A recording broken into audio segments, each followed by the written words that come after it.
ఇప్పుడు మీరు సరెండరా, అరెస్టా? అది అరెస్ట్, అది క్లియర్. అరెస్ట్ అని మీరు అంటున్నారు, కానీ ఆ రోజు డీజీపీ గారు చాలా స్పష్టంగా చెప్పారు, బయటకు వచ్చారు, మేము మా దగ్గర లొంగిపోయారని డీజీపీ గారు చెప్పారు, అదేవిధంగా రేవంత్ రెడ్డి గారు కూడా చెప్పారు. నేను వివరణ ఇస్తాను.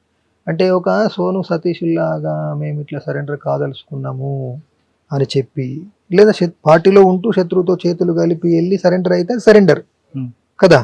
మేము అట్లా వాళ్ళిద్దరిలాగా చేయలేదు. లేదు అనుకున్నట్టయితే మేము ఎక్కడో అడవిలో ఉండి ఒక రాజకీయ నాయకుని ఆశ్రయించి మేము ఇట్లా సరెండర్ కావాలి, నేను సరెండర్ కావాలనుకుంటున్నా అని ఒక రాజకీయ నాయకుని ద్వారా వచ్చి అయితే సరెండర్, లేదా పోలీస్ అధికారి దగ్గరికి వచ్చేసి నేను ఇట్లా సరెండర్ కావాలనుకుంటున్నా అని చెప్పి వస్తే సరెండర్. కానీ నేను పోలీస్ అధికారిని కాంటాక్ట్ చేయలేదు, రాజకీయ నాయకుడిని ఆశ్రయించలేదు, సోను సతీష్ లాగా కూడా వచ్చి సరెండర్ కాలేదు.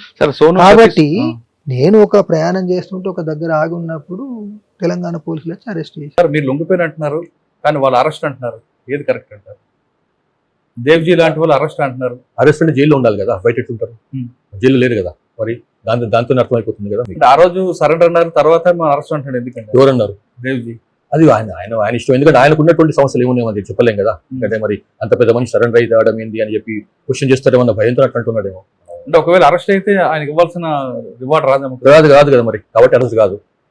ఇచ్చినాం కదా, పొలిటికల్ యాక్ట్ చూసుకున్నారు కదా. అంటే ఒకవేళ అరెస్ట్ అయితే ఆయనకి ఇవ్వాల్సిన రివార్డ్ రాదేమో. కాదు కదా మరి, కాబట్టి అరెస్ట్ కాదు. ఇచ్చినాం కదా, పొలిటికల్ యాక్ట్ చూసుకున్నారు కదా.